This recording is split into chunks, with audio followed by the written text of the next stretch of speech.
Honorable House Chairperson. Hello. Afternoon. Hello.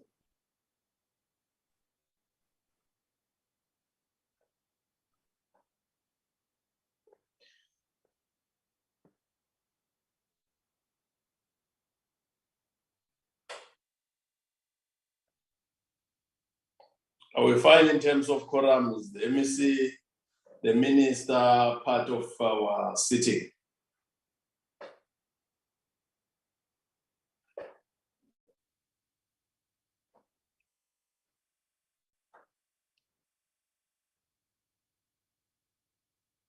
Good afternoon, Honorable Nyambi. Afternoon.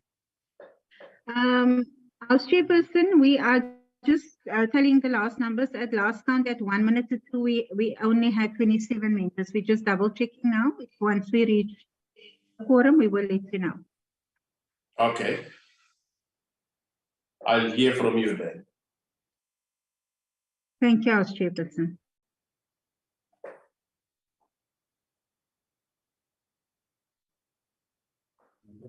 Is it too cold in Mpumalanga, House Chair? How I wish I was in Mpumalanga. I'm still in Cape Town. We just concluded the appropriation bill yesterday. Oh, okay, Chairperson. No, it's cold in Cape Town. In Mpumalanga, you know, it's warm Very and cold. nice. Yeah, That's Cape why I'm Town short. is Is that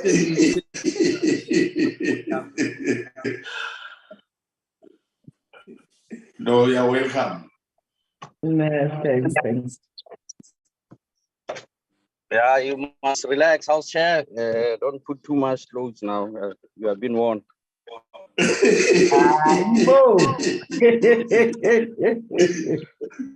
Chief Whip. How are you, Chief Whip? I do agree. The minister is cold here in Cape Town. Even you from the state, you can attest. Yeah, no, but you know the difference. Ours is a dry winter. Yeah, it's a mix of raining, so rain, and then it gets quite cold. House Chairperson, Yes. we can proceed, House Chair. Thank you very much. I'll bow to my right and to my left.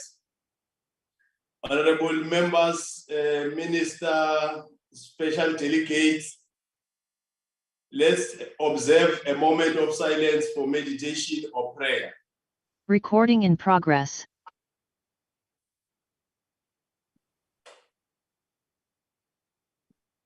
Thank you. Honorable delegates, before we proceed, I would like to make the following announcement. The virtual sitting constitutes a sitting of the National Council of Provinces.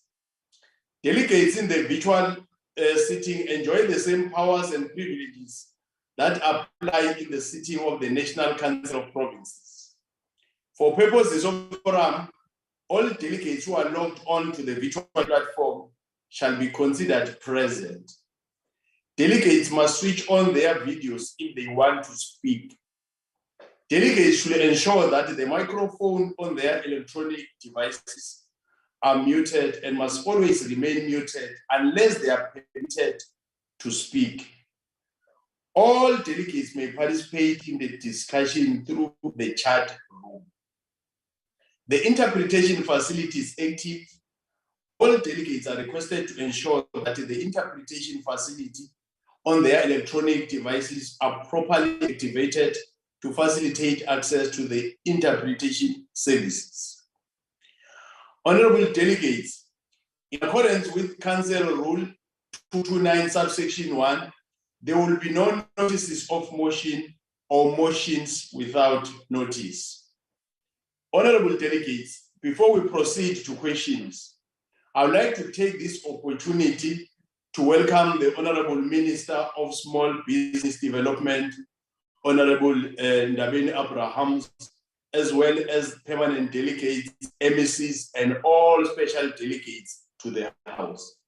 Further, I'd like to remind delegates that in terms of Rule 229 of the Council Rules, the time for reply to them by the Minister to a question is strictly 5 minutes. Honorable Minister, time for reply is 5 minutes to the original question. Only 4 supplementary questions are allowed per question. A member who has asked the initial question will be the first to be afforded an opportunity to ask a supplementary question. The time for asking supplementary question is 2 minutes. The time for reply to supplementary question, Honorable Minister, is 4 minutes. The supplementary question must emanate from the initial question, Honorable members. All the time, the supplementary question must emanate from the initial question. I now call Honorable Minister Ndabeni Abrahams to respond to question number 119 asked by Honorable Khaim. Honorable Minister. Thank you so much, House Chairperson, and greetings to all the honorable members in the platform. Honorable Khai, thank you so much for the question. I just want to take you through a few programs that we are doing in order to respond to the question that you asked. As the department, we have the National Informal Business Upliftment Strategy, which we call the NEBUS. It clearly outlines our approach to the mandate in order to assist informal businesses to gradually meet the requirements for formalization in line with the needs of the informal businesses, their growth, and that of their businesses. Through SEDA, informal businesses are being supported through the provision of business skills training, business infrastructure, as well as support to meet their regulatory or legislative requirements for operating formal businesses. Secondly, we do provide skills training and high impact empowerment of selected municipalities. As the department, we are open to any proposals to collaborate with provinces, sector departments, and selected municipalities in order to strengthen and improve the impact of the work that is being done in the selected municipalities. As the department, we have, since the beginning of this current financial year, strengthened our regional and local economic development coordination at the directorate that leads those by increasing our staff establishment from 6 to 17, with 8 posts still to be filled. The department has also, in addition to its district champions, appointed 14 out of 18 district coordinators at assistant director level who are located within the selected districts. The key function of this directorate is the provision of support interventions to municipalities in order for them to improve their local economic development strategies, as well as the capacitation of their LED officials.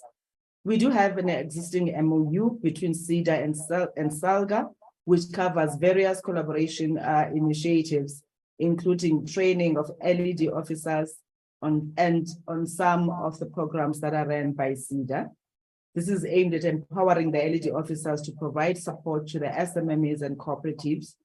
To date, honorable members, a total of 223 officials have been trained in the Eastern Cape. Mainly, the Eastern Cape municipalities have been very receptive to this program because we rely on municipalities reaching out in terms of them ensuring that their officials benefit from this program.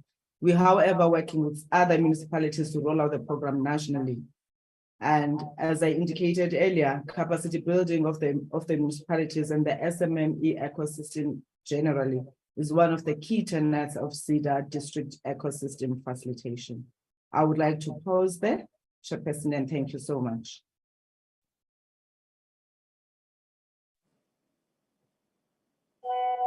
Thank you, Minister. The first follow-up question is from Honorable Khai. I will take the question on his behalf. Honorable Khai is there. Thank No, I'm Honorable here. Khai. Honorable Dango, thank you so much. Greetings to you, House Chairperson, and greetings to the Minister, Mafako. Thank you for the response. You covered my follow-up question, but maybe I'm thinking on my feet now.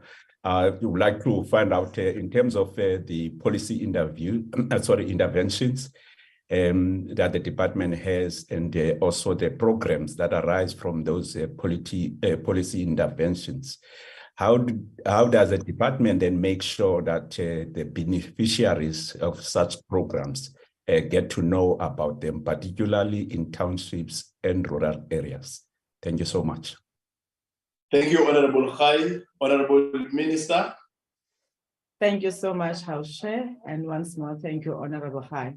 Of course, at the center of the work that we do is to create a conducive environment, which means if we're talking about providing business development support to small businesses and cooperatives, we've got to make sure that there are policy interventions that we put in place. Earlier on, I made reference to the neighbors, which is one of the critical instruments that we utilize that clearly outlines, building from what we had in terms of informal economy symposium that we had in 2022, to say what kind of research proposals that we must put in place. But at the center of that is the establishment of the focus group that we're going to be having, hosting on the 29th to the 30th of June. That's on my birthday, honorable members. And as we do this, it's because we are saying we want to make sure that we provide customized support to small businesses. We recently issued the policy on funding for small businesses and cooperatives. This seeks to make sure that whatever interventions we are putting in place, we are targeting the right channels. We do provide awareness of our programs through the partners that we have. Our agencies, both CEDA and CIFA, do go out and engage publicly, just like the department and ourselves as the protocol principals do. We do conduct radio interviews. We participate on social media. At times, we are available for webinars for those that are taking interest. We are calling upon honorable members of this House also to ensure that they do partner with us in the engagements that they have with the public in their respective constituencies, so that the word out there on the work that we do can reach everyone in our country. Thank you so much, Honorable Chair. Thank you, Honorable Minister. The second follow-up question is from Honorable Boshoff. Honorable Boshoff. Thank you very much, House Chair, and good afternoon to the Minister. Minister, for the past few financial years, the department has regularly missed its own performance targets. Most recently, you were off the mark by an incredible 30%.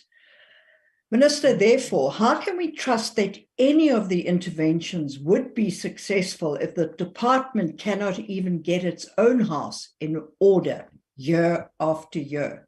Thank you, Honourable House Chair. Thank you, Honourable Boshoff. Honourable Minister. Thank you so much, Honourable Member, for that question. But probably let me also clarify to remind the members that yes, indeed, we have not managed to achieve 100%, but over the years, we have never performed less than 70%. That does not mean that that's the best performance. But in the areas we have not performed, if you look at it, it will be tracked that we clearly came in and articulated in terms of the interventions that we are bringing in order to address the challenges that we are faced with.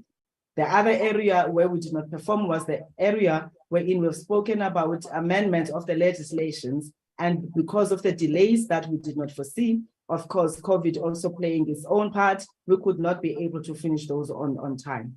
We also lagged on one program in terms of the cooperative support, which has been addressed recently. And I'm highlighting these because these are programs that we have looked at and said, we're not doing well here. What are the challenges and how do we then come together to address those? Yes, we have not met all of them in terms of what the member is saying, but we did provide that. One of the things that we do as the department is to say, if we had said we're gonna provide 100 businesses with support, if we have provided to 90 businesses, we say, let's say we have not performed on that. That's why we just don't want to put ourselves on the yellow, but it doesn't mean that there wouldn't be anything that would be done. But we do appreciate, honorable member, that you are correct to say there's certain areas where we did not meet fully our targets. And this is why I made reference to the interventions that we applied in order to make sure that this financial year, we're not going through that again. Thank you, House Chairperson. Thank you, Honorable Minister. The third follow-up question is from Honorable Matevula. Honorable Matevula.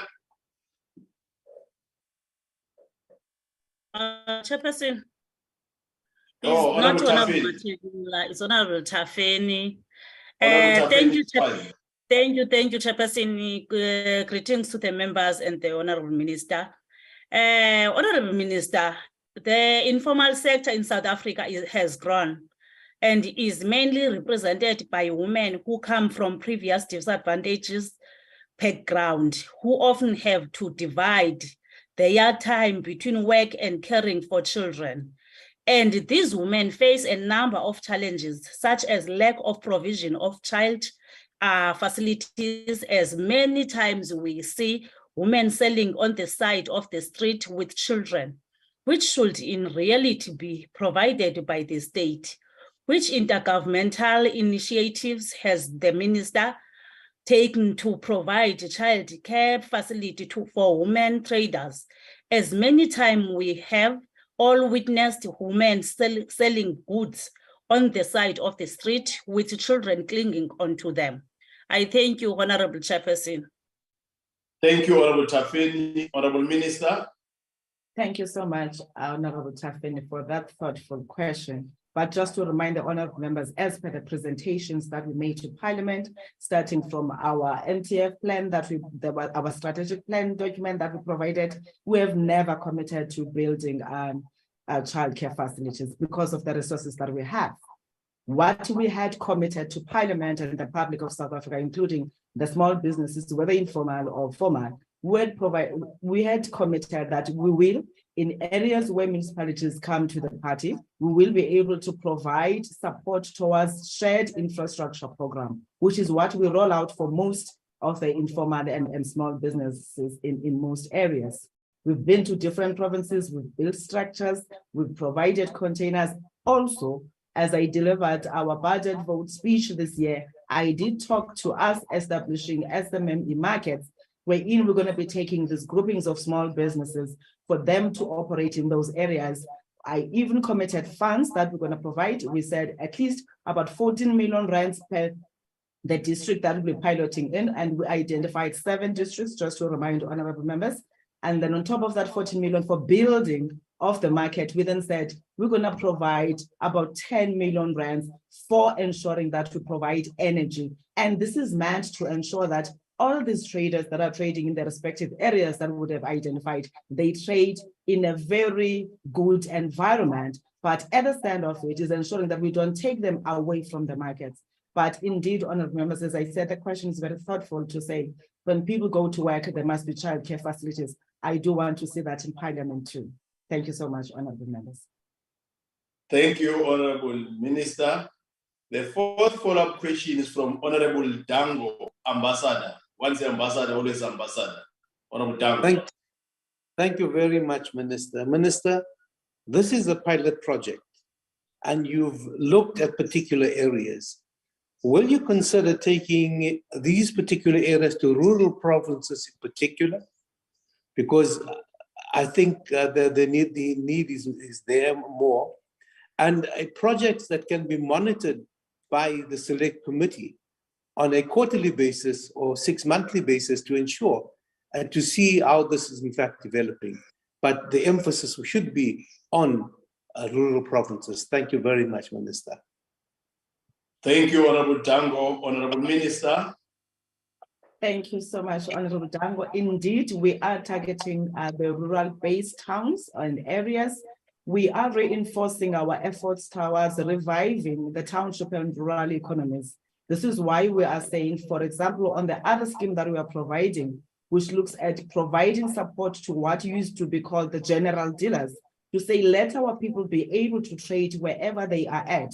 They shouldn't be wasting lots of resources to travel to certain areas and therefore be met with conditions that are not favorable for them. We are piloting in those areas. We're just engaging with the provinces now to say, because we don't want to just come and impose, but the provinces are better placed to say, in their plans, there are these interventions they are making in certain areas, and therefore where we're going to partner, these are the target areas. But we've made it very clear that that ought to be in the rural areas and the townships. Thank you, Chairperson.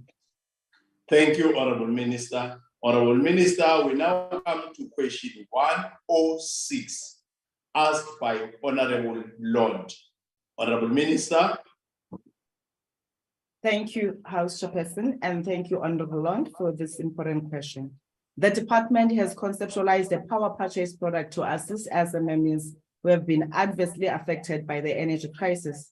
This product will assist SMMEs with a financing solution to acquire alternative technology to mitigate the impact of load shedding on their businesses.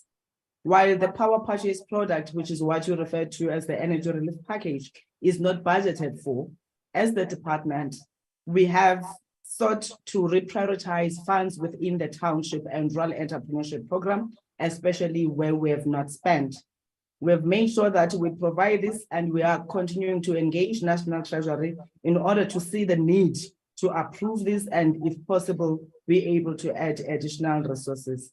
We did outline during our budget vote that we are setting aside for, as I indicated, 70 million rand for the township businesses and for the informal traders. We agree that it's going to be pure grant.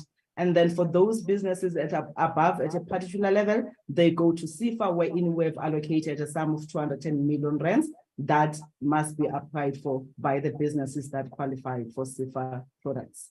Thank you, House Chair. Thank you, Honorable Minister. The first follow-up question is from Honorable Lord. Honorable Lord. Chairperson, can you hear me? Yes, except that I don't see the face. Yeah, Chair, I am struggling at the moment, but if you will allow me like this, then I'm happy to go if you are happy. It was going to be good to first see the face and switch it off, but I can allow you. You can continue and ask your question, Honorable Lord. Thank you, Honorable Nyambi. At the end of the term, you are very kind. Honorable Minister, it is a well-known fact that starting up small businesses successfully is incredibly difficult, and the survival rate is often very low. We are sitting with a massive unemployment crisis in the country, and taking into account the diverse needs and scales of small businesses, how does government plan to tailor the relief package to suit individual requirements of each business? And how will you ensure that the solutions provided, whether monetary or alternative energy sources, will adequately address the unique challenges faced by businesses of different sizes and sectors, ensuring survival of those who are already established, irrespective of who the owners are? Thank you, Honorable Lord. Honorable Minister. Thank you so much, Honorable Lord, for that important question.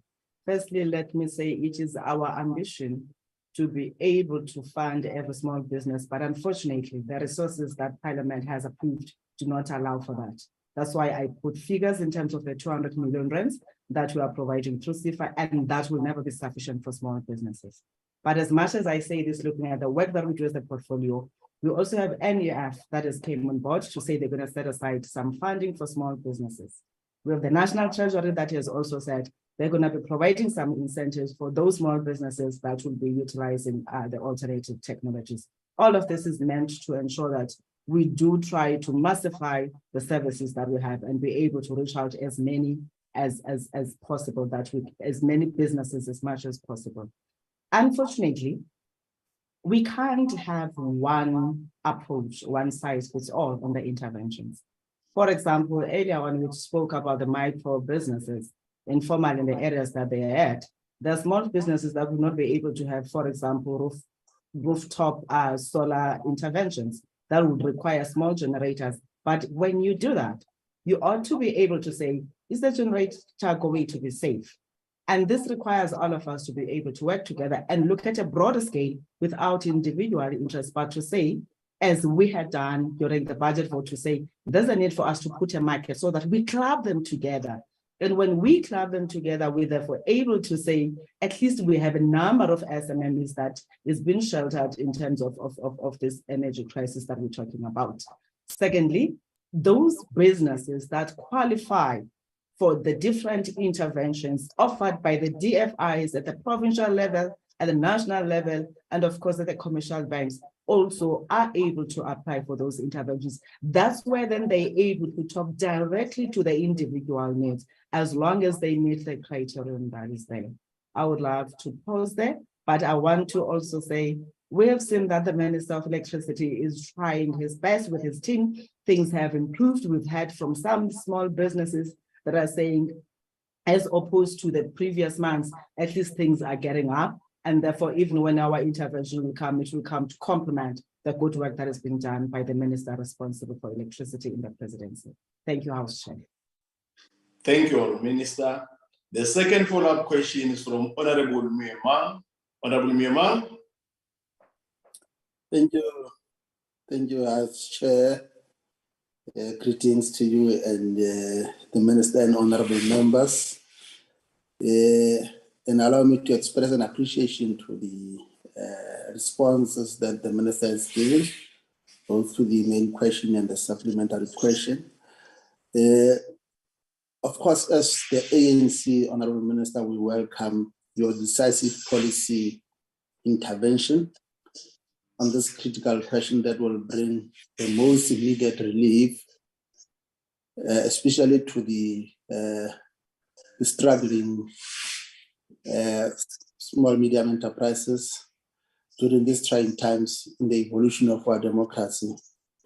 Whilst we prefer the differentiated approach that take both options into account in the light of the deep inequality between the rich and the poor, and also appreciating the fact that other departments and entities are also coming on board. The critical questions that arise is whether this policy initiative will not create a matter of unfunded mandate arising, Honorable Minister, but of course taking into account the responsibility that the Minister has in terms of ensuring that the SMMEs do indeed flourish. Thank you, Honorable Minister. Thank you, House Chair. Thank you, Honorable Muyemang. Honorable Minister. Thank you so much, Honorable Muyemang. Yes, that's why earlier on I stated that we had written to National Treasury to give us permission to use the funds that were meant for other programs. At the center of the work that we do is the development of small businesses. Now the development of small businesses talks to ensuring that small businesses do not only survive, they are sustainable and productive. As things stand, we have clients that are not able to repay CIFA loans because of the impact that load shedding has had in their businesses.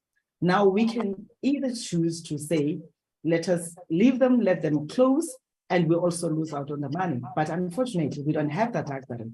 This is why we said, if there are funds that we can utilize to assist the same businesses, because for example, as I'm saying, we're taking from the Township and Rural Enterprise Program. We are targeting township businesses to make that intervention. It's trap money meant for certain products and services that we must give to township businesses. But as I said, sustainability is also the anchor of the work that we do. Therefore, providing an energy solution to make sure that they're able to trade helps small businesses to thrive, and in that, they'll be able to create jobs and be able to participate meaningfully in the economy.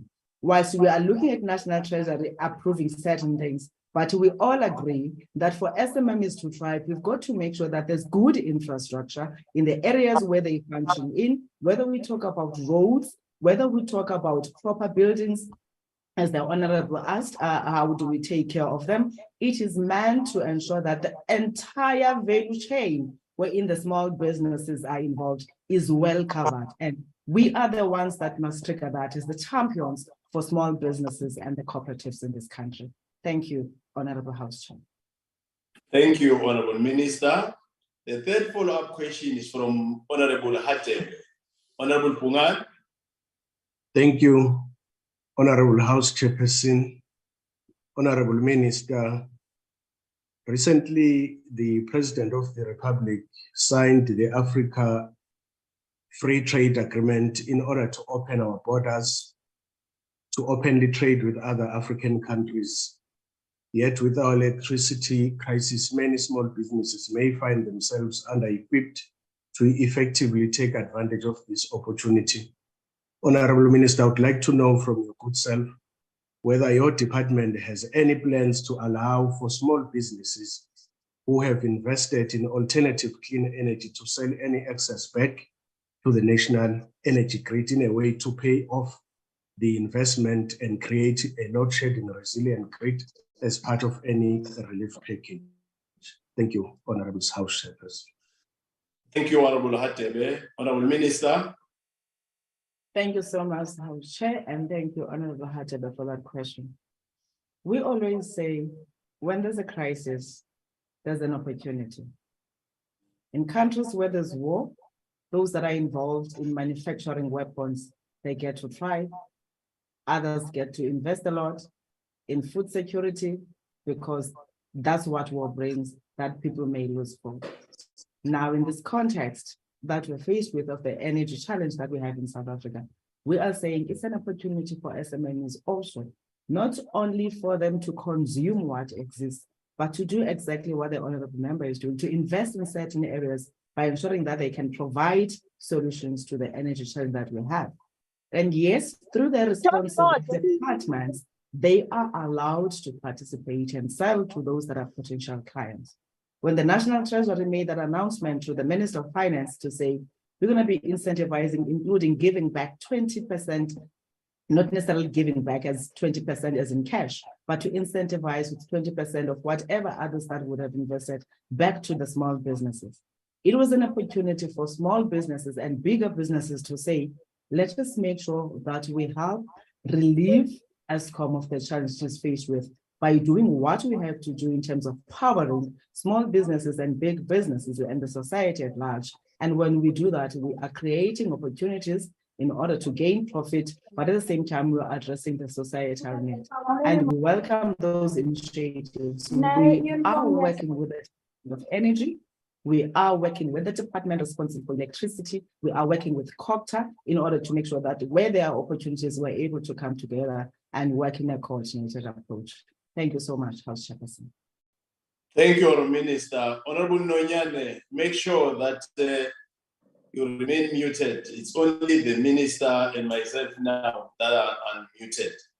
The fourth follow-up question is from Honorable Makwala. Honorable Makwala. Enkosi Chairperson, izothathwa nguTafeni Chair. Okay, thank you, Chairperson. Minister, SMMs are hit hard by continuing power cuts, as many cannot afford alternate power source such as generator and are instead forced to close shop during period of load shedding.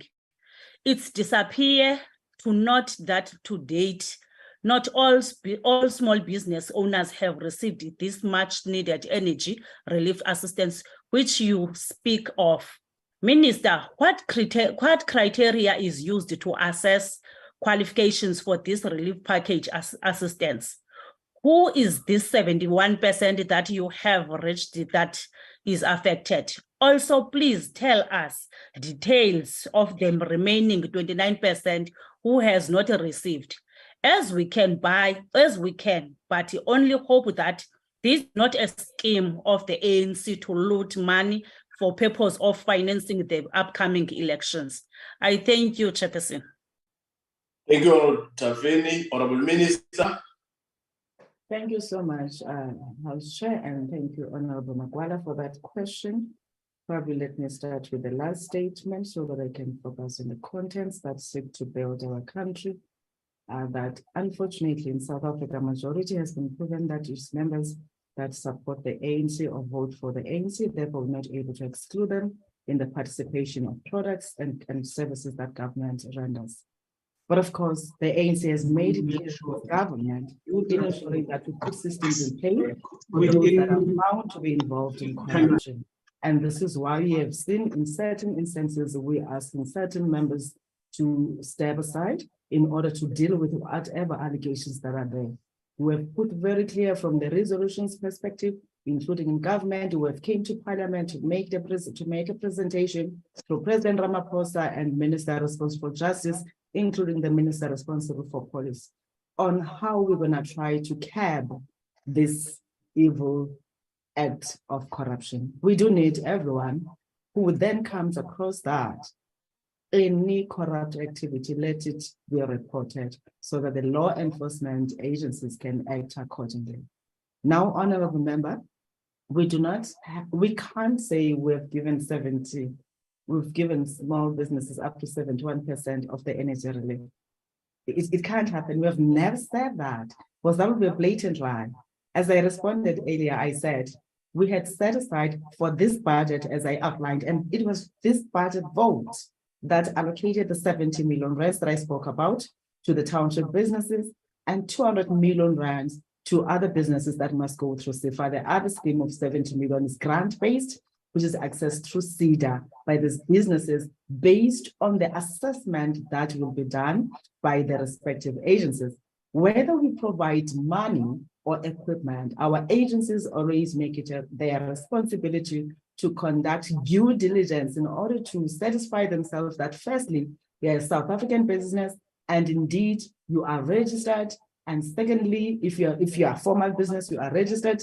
If you are not a formal business, you have at least a permit to participate, but we have not discriminated against anyone who's applying. We then said we're going to conduct workshops as we do with the support that we already provide. Because, honourable members, this scheme, although it talks about energy, it's not the first time we provide support to small businesses, formal and informal. We do work with municipalities when we coming to identify, because we don't know small businesses situated in Pretoria. Small businesses, they operate in their respective areas in terms of the local municipalities. This is why we work with the LED units of the municipalities. We have a database of the people that are operating in their areas. And we conduct workshops for them so that they can know what is expected of them. Of course, we don't ask what color of t-shirt do you wear or what political slogan do you chant. It's not about that. It's about us ensuring that small businesses get to thrive. And we do commit that we're going to reach out to as many as possible within the limited resources that we have. 71% we've never said, but we said we conducted a study because we wanted to get a sense of the impact that load shedding has had on small businesses. And that study, if we want the findings, Honorable Chairperson, with your permission, we can get that shared to Parliament so that the honorable members can have access to it. Research is sampling, so it will talk to 71% without specifics of who's the 29% that is being left out. Thank you so much, House Chair. Thank you, Honorable Minister. Honorable Minister, we now come to question 120, asked by Honorable Moshodi. Honorable Minister. Thank you so much, House Chair, and thank you, Honorable Moshodi. The department, through our agency, which is called CIFA, has since the start of our MTSF period, which means from 2019 to 2020 financial year to end 31st March by 2023, the following assistance has been provided to youth and women-owned enterprises. 67,410 youth enterprises to the value of 1.5 billion has been provided. 287,286 women-owned businesses to the value of 2.9 billion rands.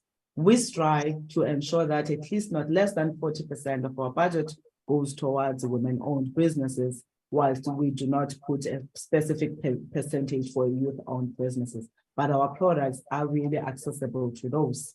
This is a deliberate outcome in order to promote financial inclusion. Our program's methodology promotes preferential outcomes that positively discriminate for the inclusion of women and youth in its loan program. To this extent, CIFA's pricing methodology provides for interest rate discount for loans granted to youth and women. Our CIFA sets disbursement targets of 30%, as I highlighted earlier, and 45% of loan program disbursements to youth and women-owned enterprises, respectively.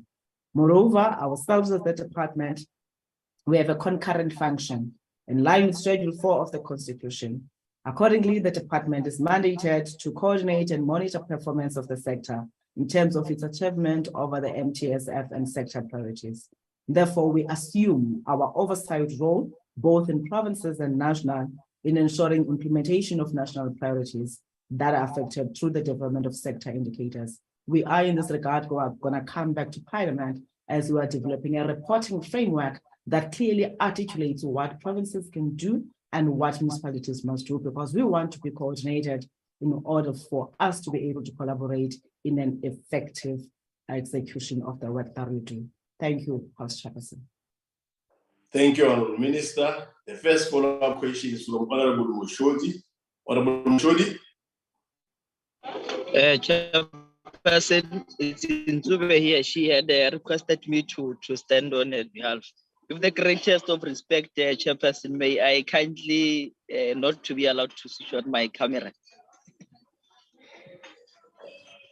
I just missed the reason why you must not switch it on, but let me allow you to ask your question. I'm generous today. Thank you very much. Yes, thank you very much, Chairperson.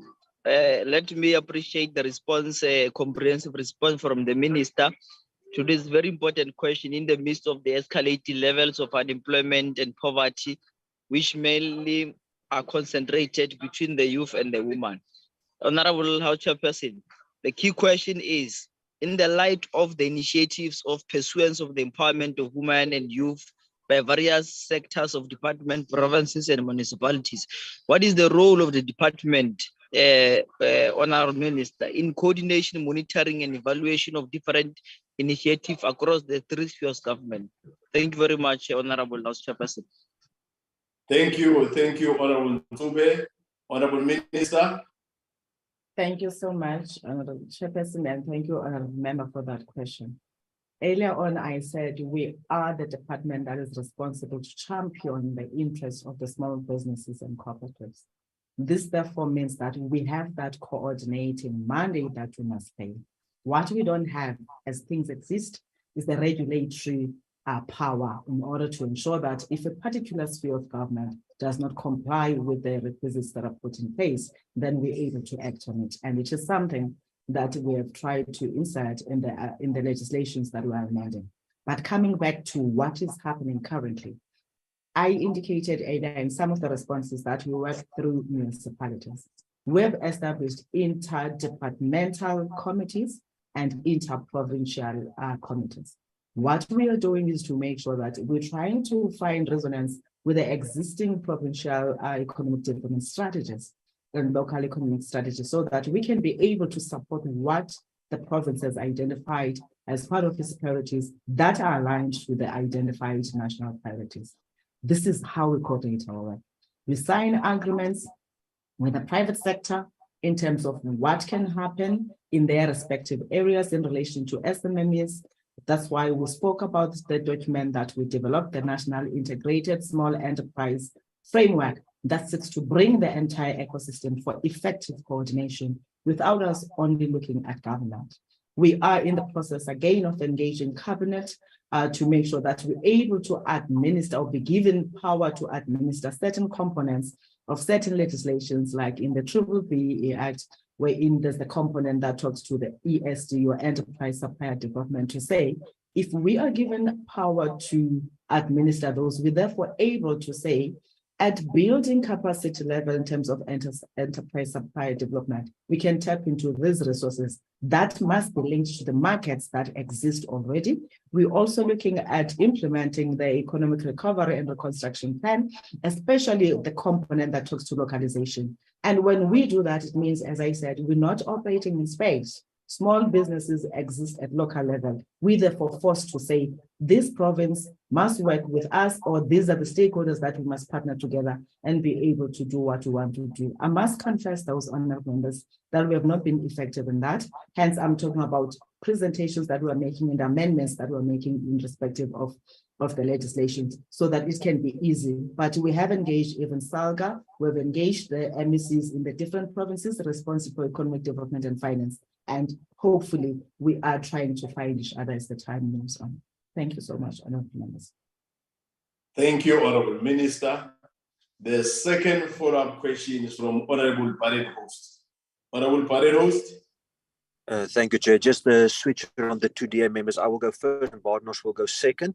Honorable Minister, when this department was established, one of the key targets were that unemployment will be reduced to 6%. Now, I think you've heard that before, but I want you to let it sink in. It will be reduced to 6%. And now we haven't even reduced it by 6% through jobs created by SMMEs since the establishment of this department.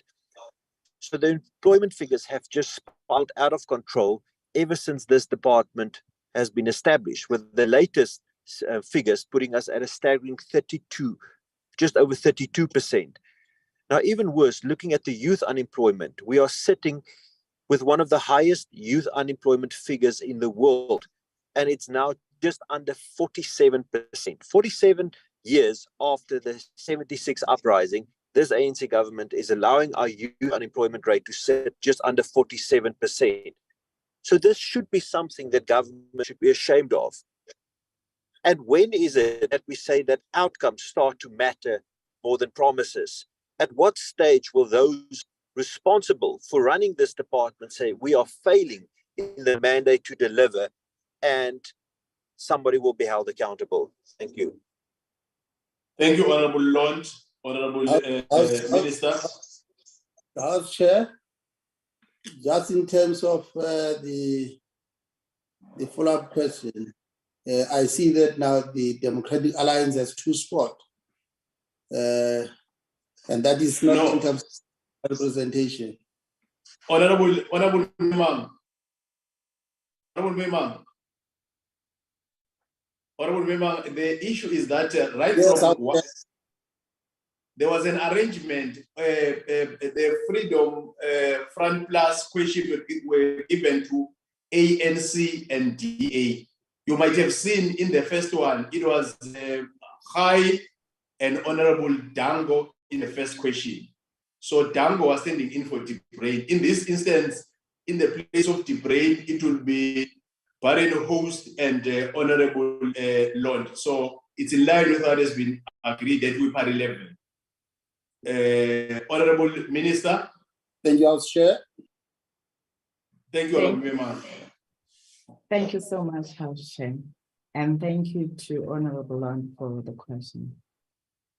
I always say it's important for honorable members not to play cheap politicking on matters that affect our society deeply. The issue of unemployment is a sore pain to our people in this country. Now we're sitting on a member that is privy to all government's plans, including the budgetary constraints that we have. At least should speak with that responsibility in everything that one does. But Honorable Chairperson, let me highlight this. Probably we need to make sure that everybody understands that the issue of unemployment is understood from the context of the crisis that our country has been faced with. Whether you look at the COVID-19 in the periods that we're talking about recently, the floods in KwaZulu-Natal and Gauteng, and the interventions that this department has made, as useless as it is, as the honorable member believes. For example, honorable members, on flood relief, we spent 50 million rands, wherein we approved 156 applications and supported 1,589 jobs. During the COVID-19 period, we spent 316 million rands on 1,497 businesses, which supported 16,544 jobs. On the business recovery after violence, we approved 235 million rands, supporting over 200 businesses, in the process supporting 2,046 jobs. Yes, this is a tiny drop in the ocean, I fully agree. But reality is that the honorable members seated here, since they approved the plans, they've also approved the budget. With the little budget that the department has been allocated, it has managed to do so much. But what is important, honorable members, as the honorable member talked about the 6% that we had committed that we're going to end unemployment with. The National Development Plan is very clear. South Africa must create 11 million jobs. I know the honorable member likes the 6% by 6%. 11 million jobs by 2030. And out of that, 9 million jobs must come from small businesses. And it means now you add the 2 million that has been lost during the COVID period, which means the target's increased to 13 million, and therefore 11 million that must come from small enterprises. But the honorable members, as they sit and pass legislations, have they looked at that irrespective of which department comes here, all that find expression to say, how are you going to cater for small business in this area as the people who make the legislation that must create a conducive environment for small businesses? That legislation not only saying government will do this, but saying the entire country has the responsibility to have the unemployment that we're talking about. We do appreciate that we're lagging behind on meeting the targets. And this is why we said it is high time that we refocus our energies and reach out to other partners that can come us and have the unemployment. As I said, it is a sore point that indeed we're talking about high numbers of unemployment, but it's not something that we must play politics over, as if we take tomorrow, let's say God would allow in some people's dreams to take over and govern this country, if they'll be able to address unemployment immediately. This is why we're talking to policy instruments that we're putting in place in order to be able to tap into the 70% that lies with the private sector. That is why we're talking about signing of the master plans, and therefore agreeing to say in each and every master plan, there's a component for small businesses, so that all of us together, as we have had the president in the meeting with the CEOs to say, we're committed to ensuring that we open up space for small businesses so that they can create jobs. I call upon yourselves, members too, to support the small businesses in the areas where you come from, especially in the township. You're allowed to leave your suburb and go to the township to support those small businesses so that they can create employment. Thank you. Starting with the clothing, the attire that you wear. Thank you so much, Honorable Chair. Thank you, Honorable Minister. The third follow-up question is from Honorable Moletan. Honorable Moletan. Thank you, House Chairperson. Minister, in Machabe Municipality in the Free State Province, the Mayor Thandukolo Kalipa sidelines the local women and youth in participating in any initiatives to develop the economy. That's not true, Honorable As Minister. he have not included women and youth-owned companies. Don't interrupt when. Project, but instead chooses to use companies from outside the province. Is this not a contradiction of your intentions to mainstream women and youth to participate in the economy? If so, what steps of interventions will you take to assist women and youth in Machabe? You are feeling it on a nerve. Thank you, Honorable Moletan. Don't divert. Honorable Minister. Thank you so much, Honorable Moletan, for that. But the whip diverted himself. The whip diverted. No. Let's allow the Honorable Minister to respond. Honorable Dlamini, no. Thank you so Honorable much. Minister.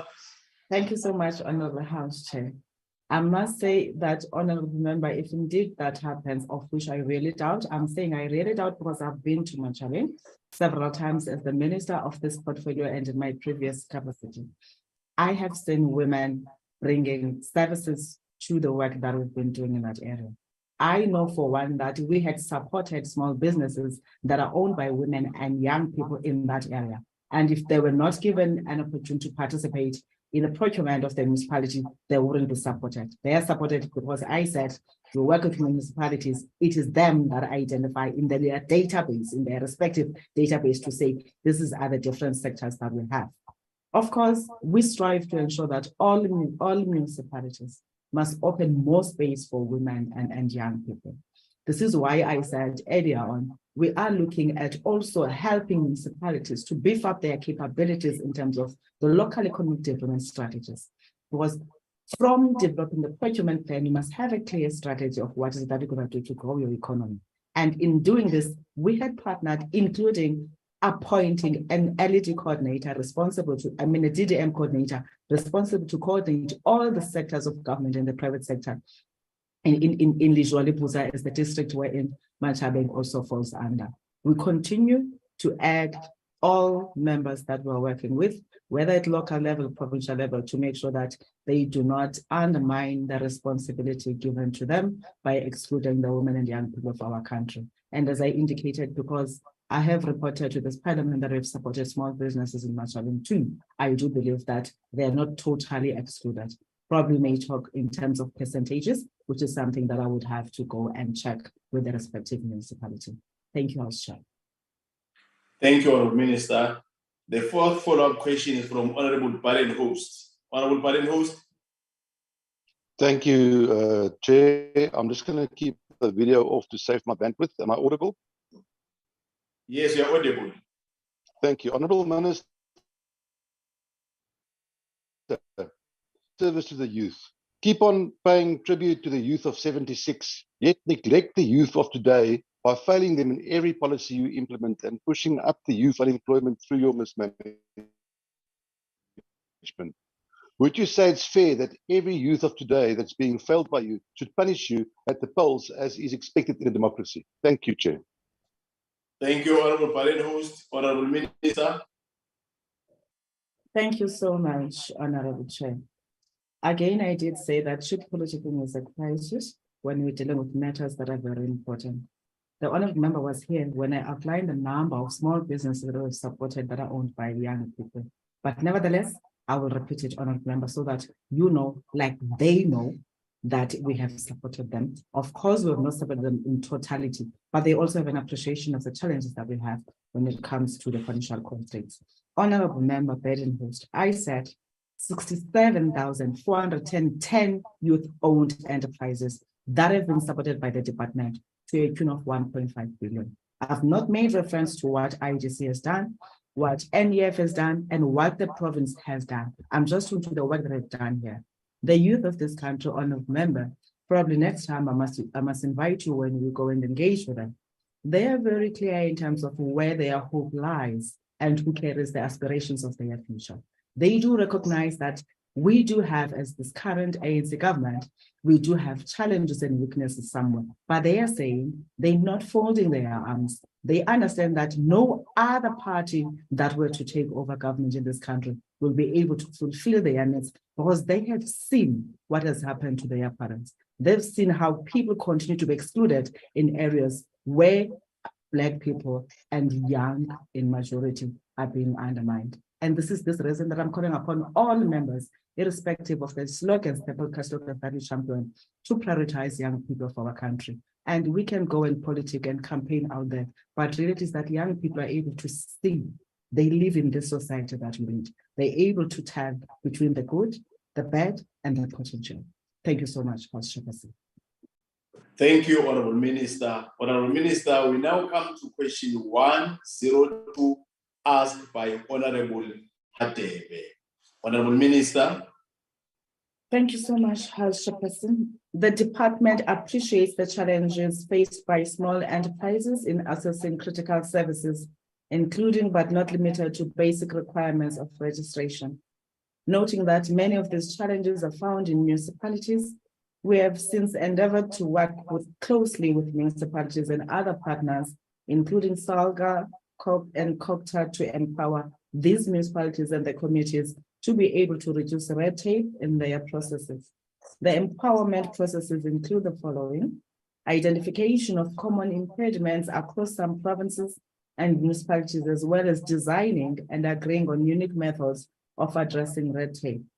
The department is currently driving a rapid review of priority regulatory impediments to reform and in the work, and already we have developed a framework for assessing regulatory impediments.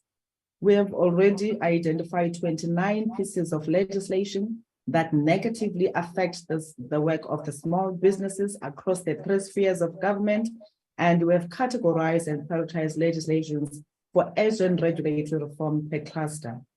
We are already engaging with departments and entities where these pieces of legislation happen. Some of the engagements include, but not limited to, the department has trained participants from municipalities, municipal officials, SMMEs, cooperatives, informal businesses, chambers, and many other stakeholders. The Provincial Department of Economic Development in KZN has been instrumental in this engagement. Their method. The department is rolling out already raised red tape awareness campaigns to empower municipalities. To date, about 25 municipalities across the country have participated in our campaign with a plan to include about 60 municipalities during this financial year.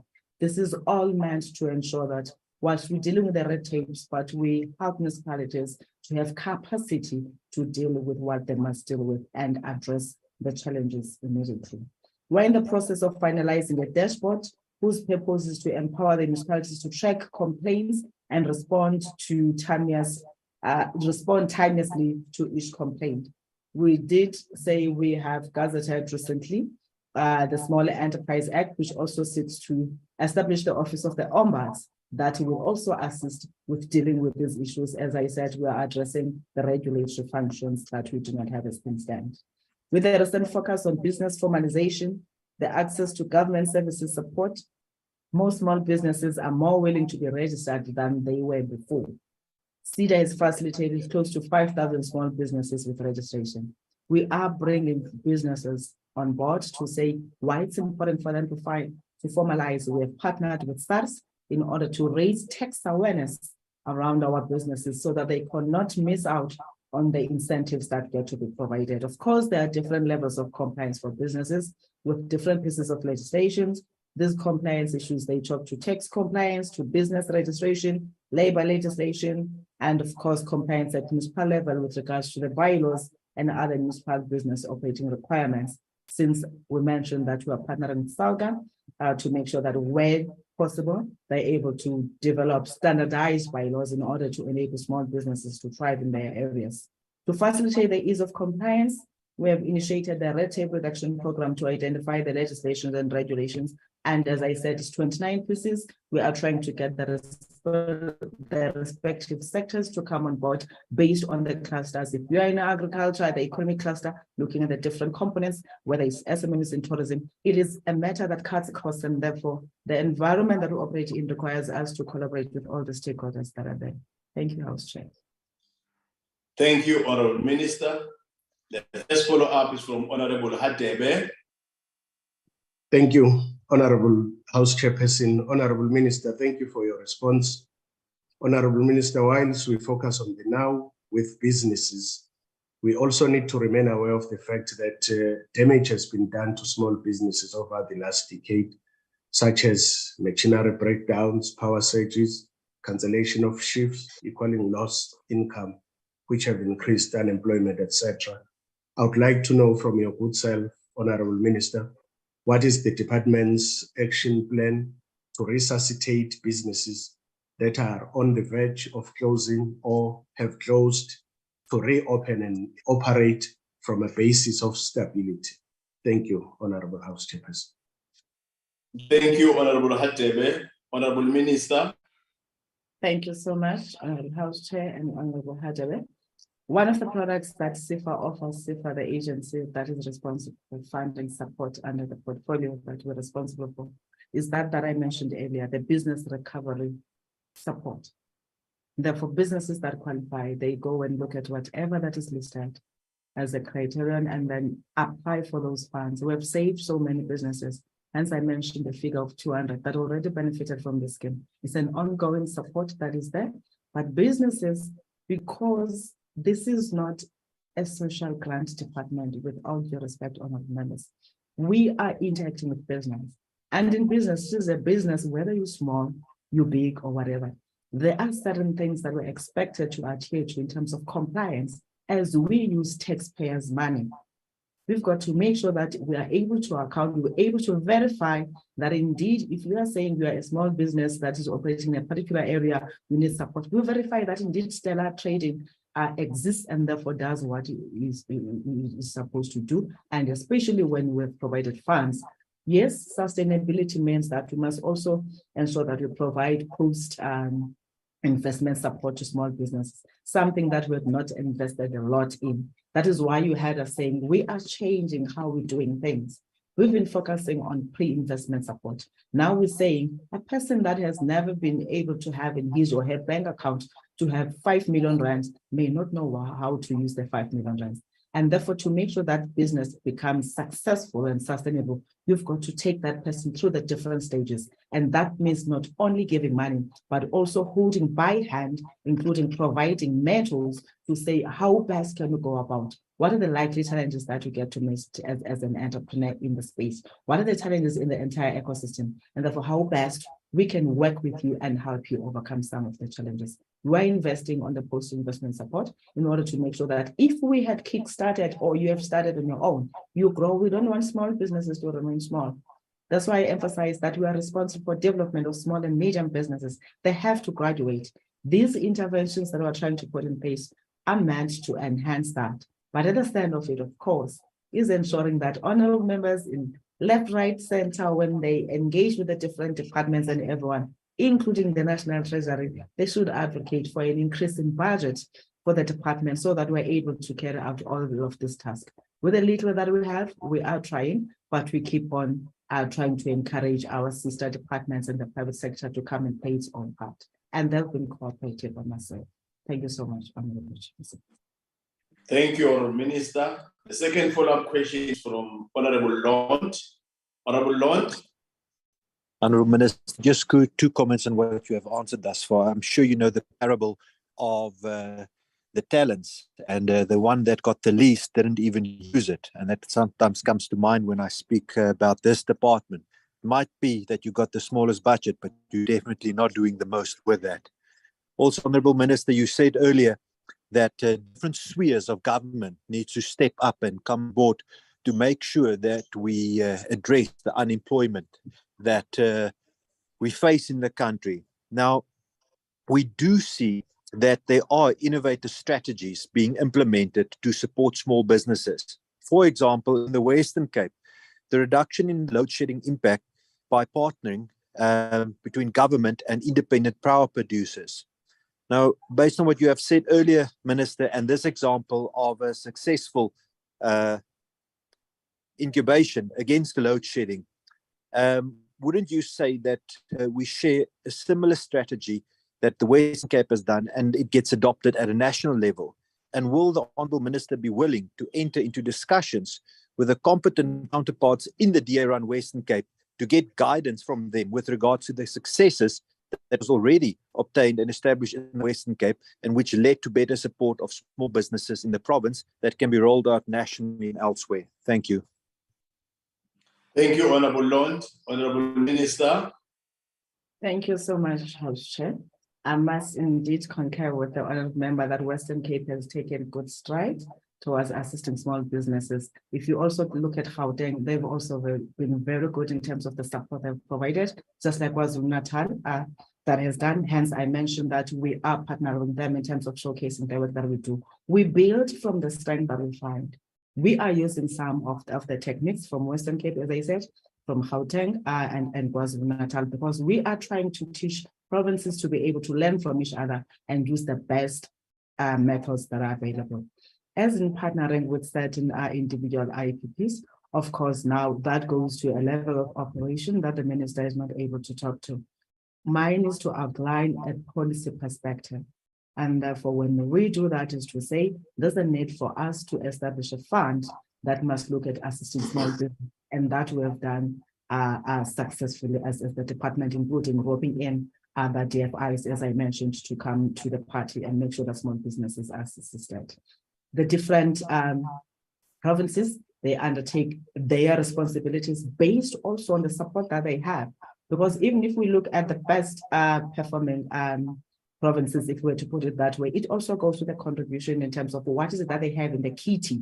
As we understand, for example, you wouldn't want to compare what Eastern Cape can do with Western Cape in terms of the access to resources. Whilst they may have the same powers, but at the stand of which is the access to resource, and knowing very well that most people migrate from these provinces to go and work in bigger provinces, and therefore the monies follow them, which deprives the rural provinces. That is why for us, we're saying we want to try to bring a balanced approach of saying, how do we complement the provincial economic growth plans that exist in order to make sure that people are not prejudiced just because they come from areas that do not have lots of money, as we look at the resources that the treasuries of the different provinces have.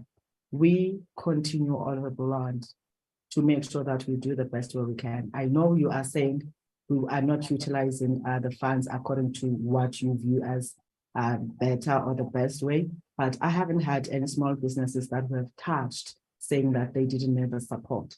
It may be something that is viewed minute by those that are not facing the conditions faced by small businesses. Whatever we've gone to, those that have been able to access our services have been saying, thank you. We are now able to survive. We're now able to continue our businesses. And yes, unless there's a product or a program that the honorable member strongly feels that it is useless, it doesn't add value. If there is such, honorable member, feel free to raise with us. And if we don't believe, because as I said, all the products that we have introduced, we have said we don't want time-starved solutions. We want to make sure that we conduct research. We did not only end up on that, we went to the municipalities themselves to engage with the SMMEs to get a sense, what is it that we're not doing right, so that we can improve and make sure that we address the challenges faced directly by entrepreneurs, not people who represent them. And all the interventions that we are bringing now, that's why we're changing even on the implementation strategies that we are providing. We're changing to say, now we're going to take this route because this is what the entrepreneurs themselves have raised. And as I indicated, we welcome your productive contributions in changing the plight of the SMMEs. Thank you, House Chairperson. Thank you, Honorable Minister. The third follow-up question is from Honorable Lutu. Honorable Lutuli. Ngibonge sihlalo ngibingelele, ngixolisa ngongayivula iCamera. Mphathisi womnyango, ungase ukwazi ukusinikeza ama-details aphelele ukuthi uluphi usizo osulenzile osulunikezile iy'ndawo ey'fana ney'ndawo ey'semakhaya KwaZulu-Natal.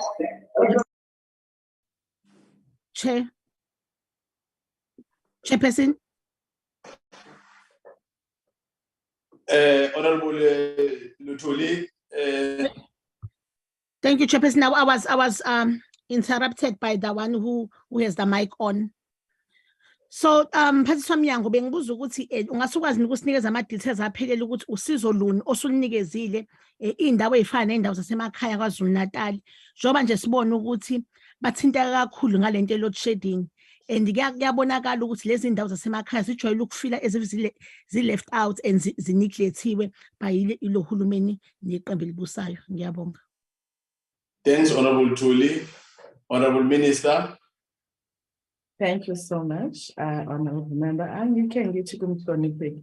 Kulisiza ukuthi yena ubone ukuthi lo hulumeni akawanakele ama small business, and apho KwaZulu-Natal uzawuphuva karongo ukuba ngaba kawenza umsebenzi wakhe we-oversight, because bazawufike bamfelele ngoku uba kwanongoma isebe lethu belisuka khona liyotraina ono-business amancane bezabanika nesihlobo. But ngoba ndithetha loo nto ndithe kuqala phaa ndathi besikhuphile imali ebi-50 million rand umzekelo when bekunezi riots bezikhona KwaZulu-Natal that destroy businesses. NEF also could put 50 million rands. Government committed 7 billion rands to revive the infrastructure in KwaZulu-Natal. And that means small businesses in rural areas also get to access and benefit when you're talking about that. Our agencies, day in, day out, they respond to services and requests that come from KwaZulu-Natal. But of course, in terms of the specifics, as the honorable member wants specifics, I will therefore say we will provide that in writing, House Chairperson, to tell her which business, where is it, what does it do, and what support have we provided. Because KwaZulu-Natal sends pages of what our government has done in terms of supporting small businesses. Thank you once more, Chairperson. Thank you, Honorable Minister. The fourth follow-up question is from Honorable Khai. Honorable Khai.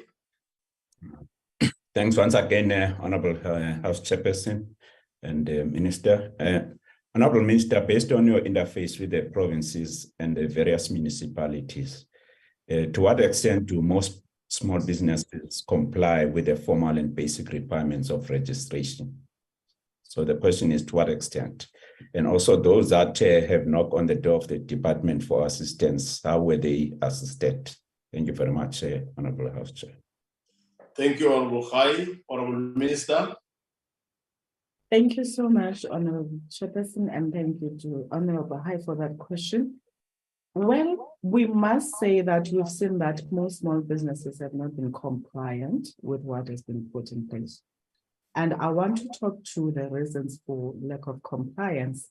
One of the things we have observed as the country is that there's too much red tape when it comes to compliance. The cost to comply in this country is very expensive.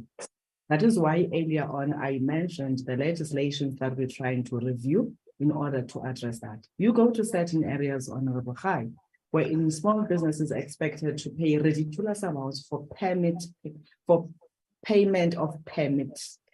And they therefore find themselves not able to participate because these fees are ridiculous. I'm just making an example. You go to others that complain about the zoning costs. Now, government has introduced this district development model that says, let's plan together.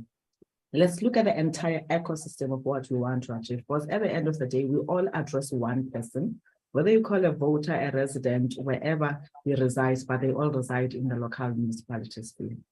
Doing that means that we are beginning to share the resources that we have in order to address the gaps. Now, most businesses are not compliant with tax, especially in the townships and in the rural areas.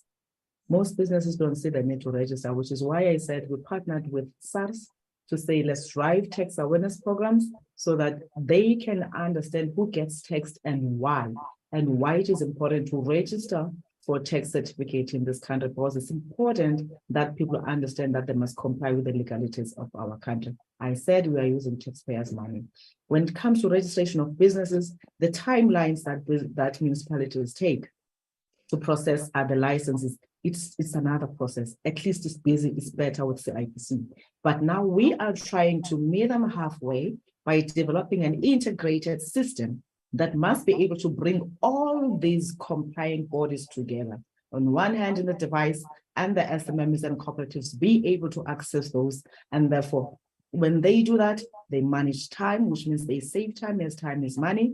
They also are able to make sure that they save money, because we are negotiating with some agencies to say, for example, on the tax incentives, on the registration fees and certain costs. Now we're going to be engaging banks, as they also play a critical role in terms of opening the bank accounts for the small businesses. So the extent, Honorable Member, is that it's a lot that is not compliant, but as I said, we are hoping that we're going to overcome most of those, because we have plans in place and we have partners that are willing to work with us address those challenges.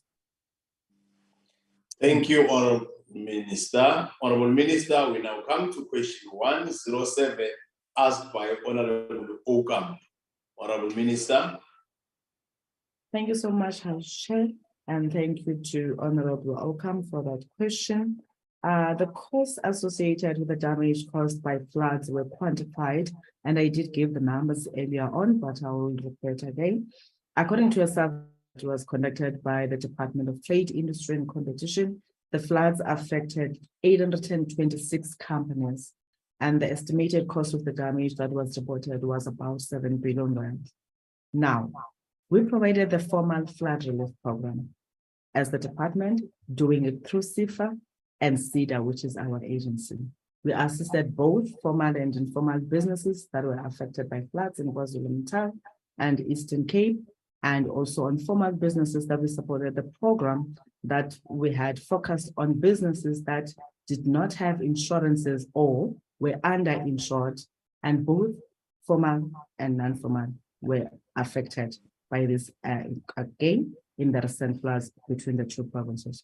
The program assisted small enterprises that needed funding for certain working capital, including stock, equipment, furniture, and fittings. A total of 457 applications was received from the formal businesses to the value of 224 million rand, 764,553 rands.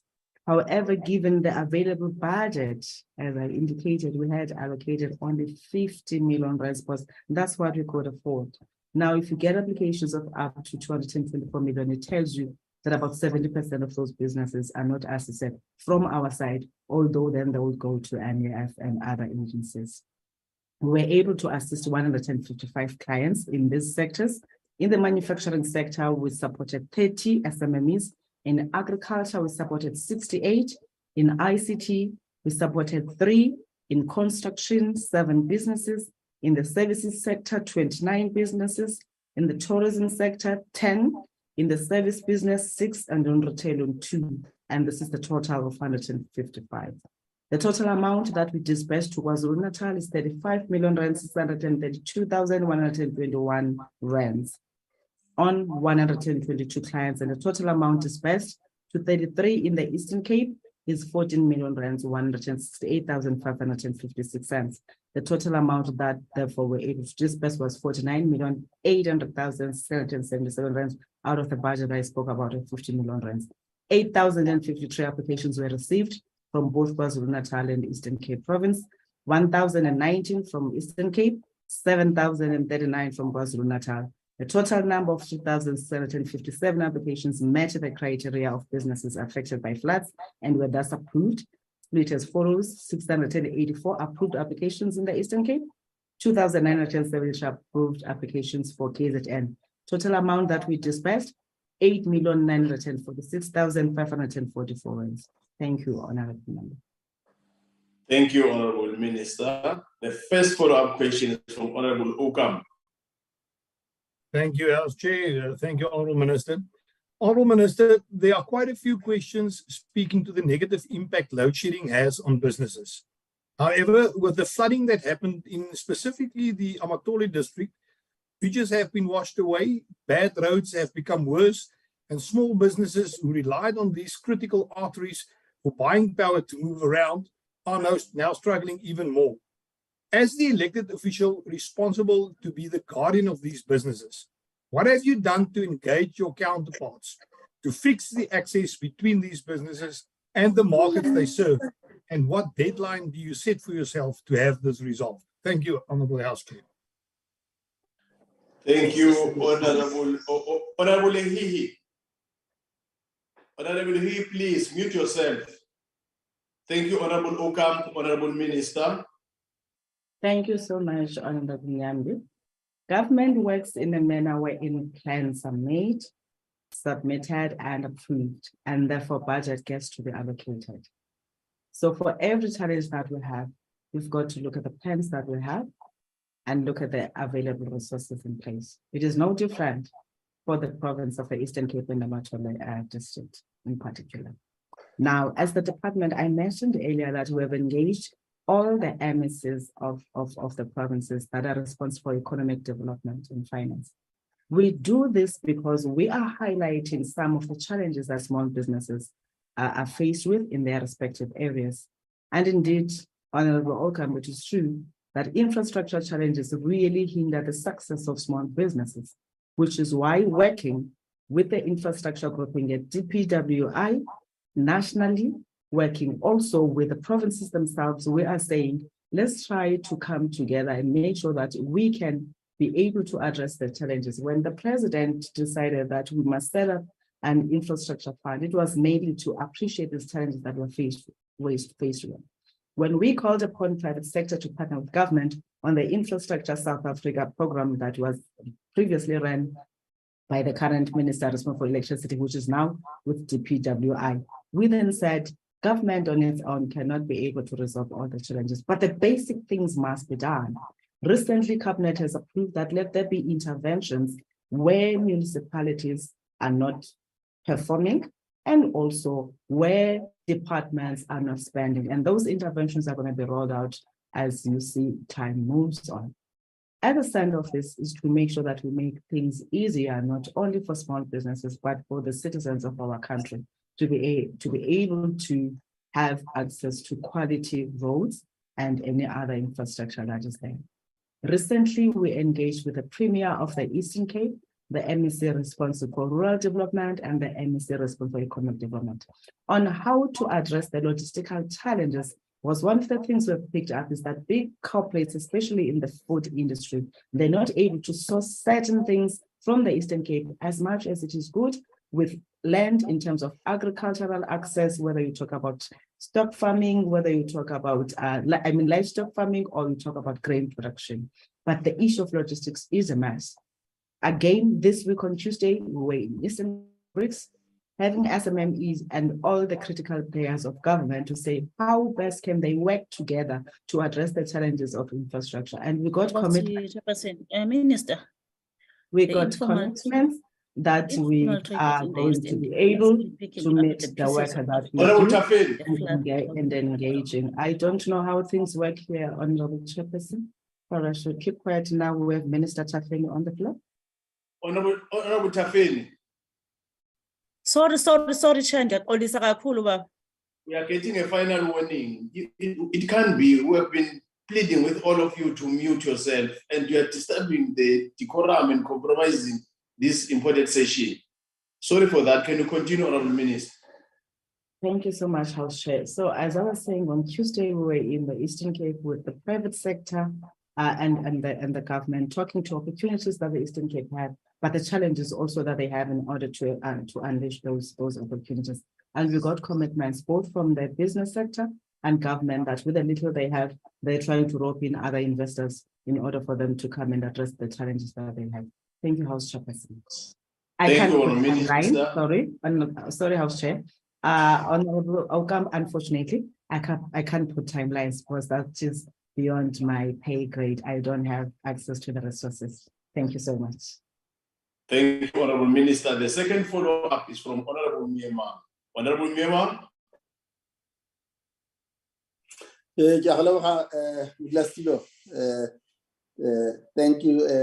Minister. The question that I want to pose the Honorable Minister is as follows. Appreciating that us in the ANC appreciates the multidisciplinary intervention by government on the mitigations of the ravages caused by floods in the communities of Port St. John's, especially also in KwaZulu-Natal. I'm also given the fact that the intervention spoke to the observations that a joint oversight visit by the Select Committee and the Portfolio Committee made to KwaZulu-Natal. We are also cognizant that some of the small businesses were completely destroyed, while others were damaged to some repairable extent. Were the cost associated with the damages quantified? Because in the response that the minister gave, the minister spoke to the amount of the intervention that they made. So the question that I want to pose is, were the costs associated with the damage quantified? And if so, what was the total amount involved? Thank you, Honorable Minister. Thank you, Honorable Chair. Thank you, Honorable Myanmar. Honorable Minister. Thank you, House Chair. And yes, the amount was quantified of the damage caused to a tune of 7 billion rands. That was the cost of destruction that was caused by the floods in those areas. I think I responded to the question. Thank you, Honorable Minister. The third follow-up question is from Honorable Dango, Ambassador. Thank you very much, Minister. Minister, you've indicated how you've harmonized between business, between the three spheres of government, and all to actually address this question. Minister, my question is, how have you involved the local communities in the resolution of their own problems so that we don't only do things for people, we do things with people? In flood-leveraged areas or wherever disasters may come, is to involve people in the resolution of their own problems. Partially. Thank you, Minister. Thank you, Honorable Dango. Honorable Minister. Thank you so much, Honorable Dango, for this important question. Honorable members will recall that since our appointment in August 2021, together with the then Deputy Minister Stumodamini, we crisscrossed the country. We did this, although many believe that it was a waste of time. We said we can't come with interventions without talking directly with the people that are involved in the work that we're doing. This is why in each province, at least we were able to check at least a minimum of 3 district municipalities, which we selected in the manner of having the rural, the peri-urban and the urban municipalities, in order to get a sense directly from the entrepreneurs themselves. When we move from there, when we close the sessions, we would make sure that we bring businesses on board, because we would have spoken to the entrepreneurs, we bring business on board, and the people that are potential buyers, which means the communities where they live in. We continue to partner with Proudly SA in order to encourage people to be able to buy and support locally produced products. But this we do because we believe that ours is not imposed. We can sit in Pretoria and design interventions, but the interventions that we design must respond to what the communities need. Now, as an entrepreneur, each and every entrepreneur identifies a challenge in an area where one comes from.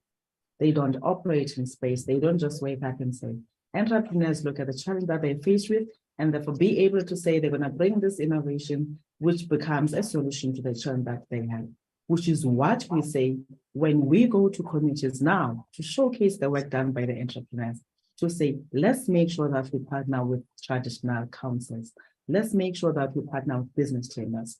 Let's partner with civil organizations, partner with everyone, because for a business to be sustainable and successful, it requires everybody on board. But at the center of it, a business is a business because there's a need, and therefore you can't come up with a solution to a need if you don't know what the people need. This is what forces us as the department to be able to work with all.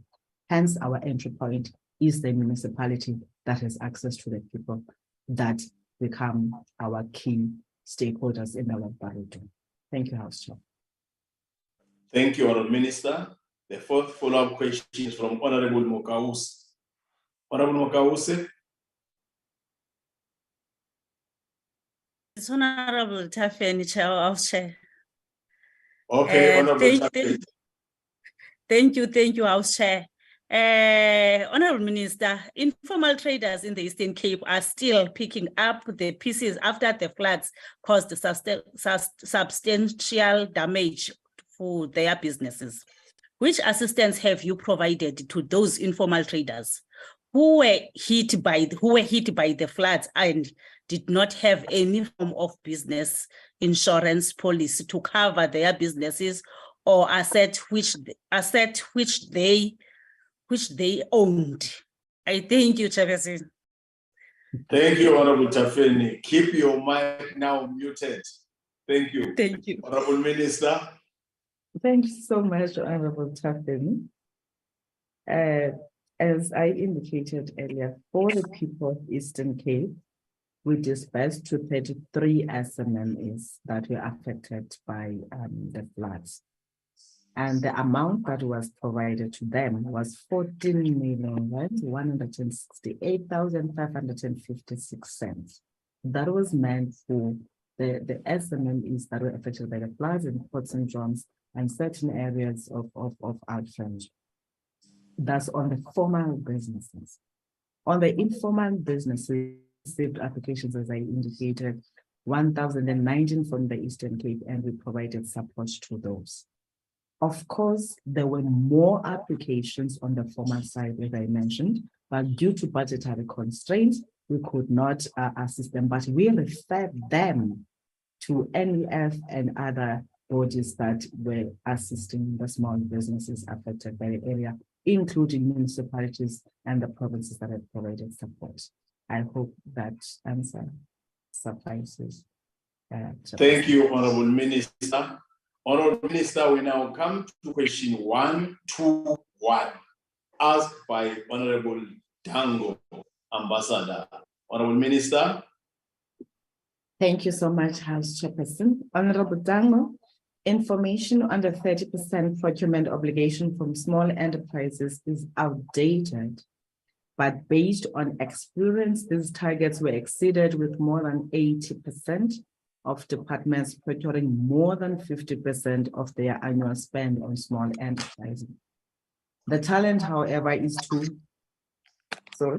to ensure procurement is done from small enterprises within their respective regional areas of these government departments, and that can only be addressed through the amendments to the PFMA. The department has identified gaps in the current Businesses Act that impacts on the capacity of municipalities to empower local entrepreneurs to participate fully in the provision of basic amenities. To this end, the department has initiated a process to amend the Businesses Act. We have completed the public consultation process, and the proposed changes have been incorporated into the Businesses Amendment Bill. Amongst others, the proposals into the bill include the Businesses Act, provision for the issuing of trade licenses and permits by municipalities to both formal and informal businesses who want to operate in their geographic jurisdiction.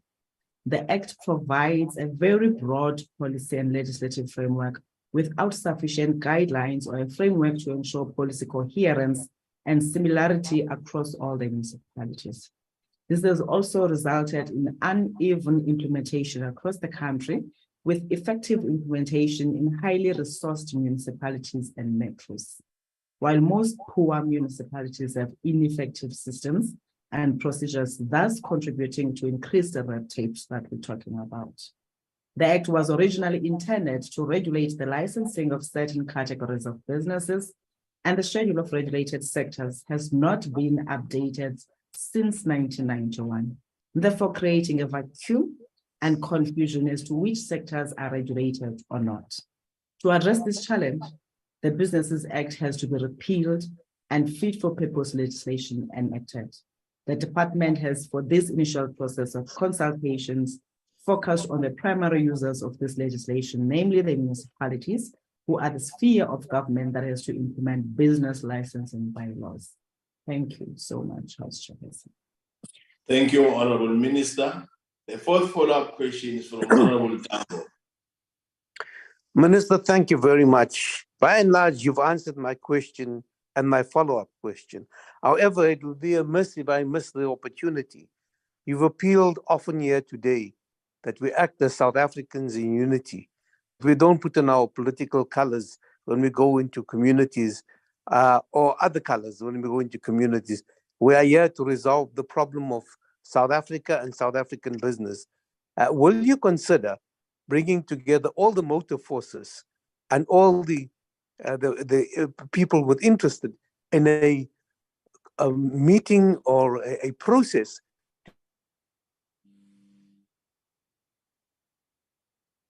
regarding the small business? Thank you. My apologies, House Chair.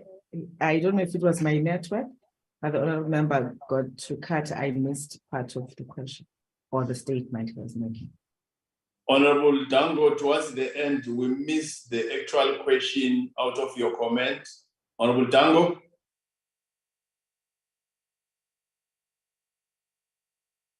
Yes, now I've been cut out, but by the way, thank you. Will the minister consider bringing all motor forces in South Africa together that deal with the issues of small business and to actually facilitate the promotion of small business and small industries together so that they can act as South Africans without their difficult colors and putting on their political colors before an election every time? Thank you very much, Minister. Thank you, Honorable Dango. Honorable Minister. Thank you so much, House Chair. And Honorable Dango, yes, there is one thing that we all agree to in this country, whether government, whether the private sector, and across political parties, that we all need to create jobs. There's no doubt on that. All parties agree, as I said, both business and government. Now, if we all agree that we need to create jobs, as I said, the National Development Plan says 90% of these jobs must come through the small enterprises. That requires a plan that brings all of us together. And in this instance, the department had developed the National Integrated Small Enterprise Framework that brings on board all citizens, just like we did with the National Development Plan. We canvass support from different sectors. We made sure that if we support the small businesses, there must be people who give commitment to buying, including locals. And once we do all of this, we roll out the implementation process. It has just been approved earlier this year. Now we are trying to get all the parties to make commitments to say, as a particular stakeholder, this is my role. And therefore, for this term or 3 years or 2 years, this is what we are going to be doing. That's the missing part, how to give effect, to programmatize that framework that is put in place. Otherwise, we continue to call upon all South Africans and Africans in general and everyone who has access to market opportunities to join hands in ensuring that small businesses are given an opportunity, not by doing a favor for them, but because I said they need to create the jobs. Once jobs are created, it means there's going to be lots of profits to be made by all, both big and small. And those that are in politics, they therefore get their votes as they're looking at getting votes. And of course, those that are looking at profits, they get increased margins in the banks. But at the center of it is a society that sleeps peacefully, knowing that whoever that has been elected as a representative represent them in the true sense by giving them access to participate meaningfully and effectively in their economy. We don't have to be big to be the best.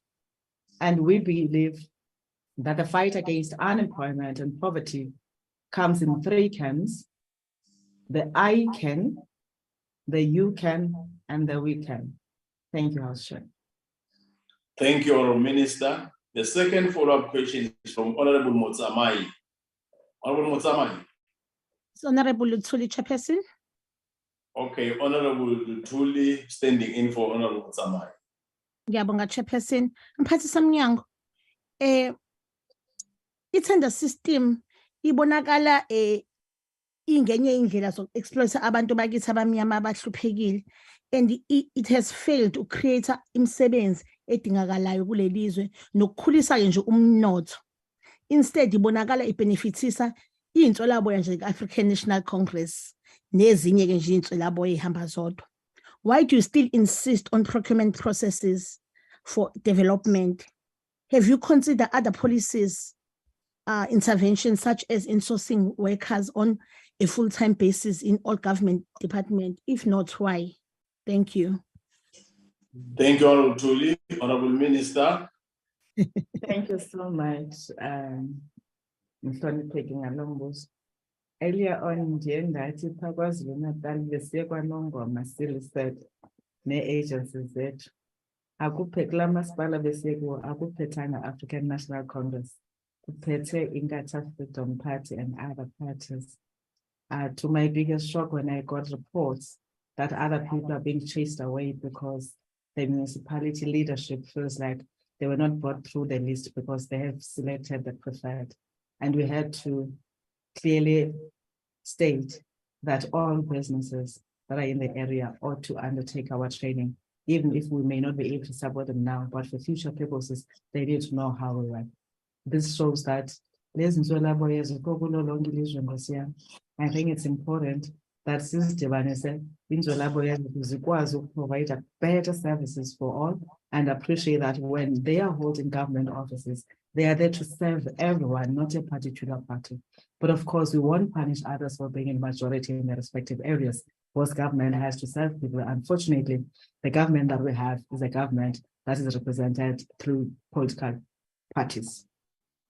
We have sought to look at the loopholes of the PFMA.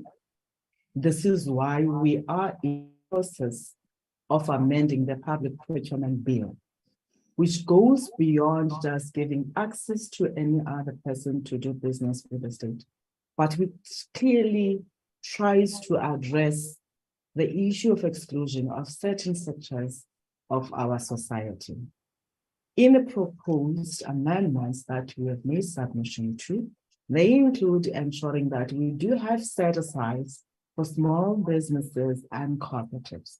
But on top of that, we're going to a point of saying, let there be products that are identified and designated only to be bought from small businesses. Of course, Now, this support that the honorable members are talking about is what is going to be tested when the bill comes. If the honorable members are going to support this bill, because it will give at least a true reflection of what we want to see in our societies, wherein our people are included in their economy and the procurement by the state. As we do that, we recently gazetted the policy on funding for small businesses and cooperatives. It also clearly articulates our wishes in terms of what is that we want to see happening. Because indeed, honorable member, at times the tender system does not breed entrepreneurs. This department exists to support entrepreneurs. That's why I emphasize the development. Tenders are there because it's an intervention that was made because people were excluded in their economy. But a country's growth cannot rely on tenders. Hence, I made mention the fact that it is only 30%. That is the state's contribution to the GDP. 70% lies in the private hands. Now, if we're only going to focus on tenders, then that have eyes at times, we're not going to be able to address the challenge that we have. This is why the master plans that I spoke about seek to look at that. How do we broaden utilizing the legislative framework that we have? For example, honorable member, the BBBE Act has a component that talks to at least 3% of annual turnover must be allocated towards enterprise supplier development. What we've gone further and done is to say, how do we make sure that this 3% focuses on the priorities that we've identified as government? To say, take 15% of whatever amount is your 3%. 15% of that, let it be targeted to businesses in the rural areas, another 15% to businesses in the township areas. Then in the structuring of the 3%, we say take 67% of it, make sure that this 67, now don't get confused and say 15, 15, and then 67. I'm saying in the entire 3%. 67%, let it go towards support of equipment, the capital that the small business may need, and any other technology, including buildings. And then take the 23% to go and the 33, sorry, to go and complement for capacity building. Now, if we do those, honorable member, it means we are able to bring other businesses on board in the value chain because we are redirecting them as we provide all the support towards replacing certain imported products, but also bringing entrepreneurs that can be innovative to say, we see what you are doing already as a big business, but if you can accommodate A, B, C, D, or do these things, your business can boom. And this is where we're saying the National Integrated Small Enterprise Framework addresses exactly those things, accompanied with a policy, the policy on funding for small businesses. And of course, to top it, we are waiting for the policy from National Treasury on the inclusive financing.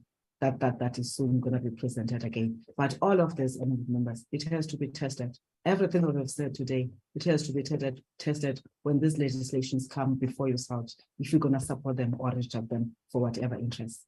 Thank you so much, Honorable Chair. Thank you, Honorable Minister. The third follow-up question is from Honorable Hatebe. Honorable Hatebe. Thank you, House Chairperson. In fact, the Honorable Minister has covered this, a small share of my follow-up question.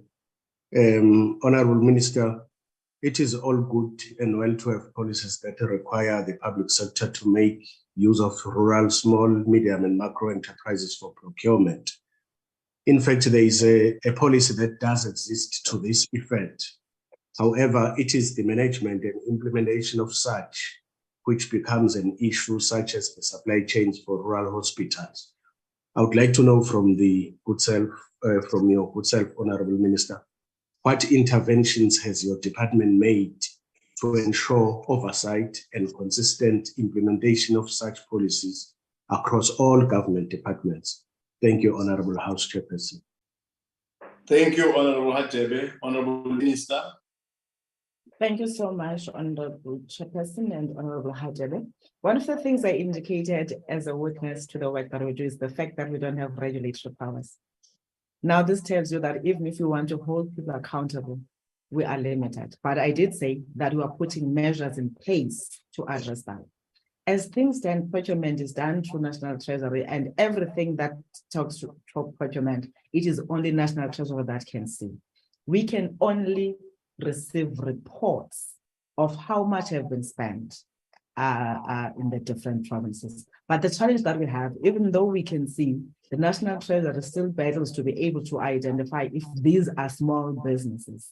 And these are things that we said together with ourselves and the Department of Planning and Monitoring and Evaluation in the Presidency. Let's come up with a framework that will help enhance all of this. If it means we come up with an integrated system that we can all be able to see or manage and get this information so that we can be able to say, this is what must happen, this is what has not happened.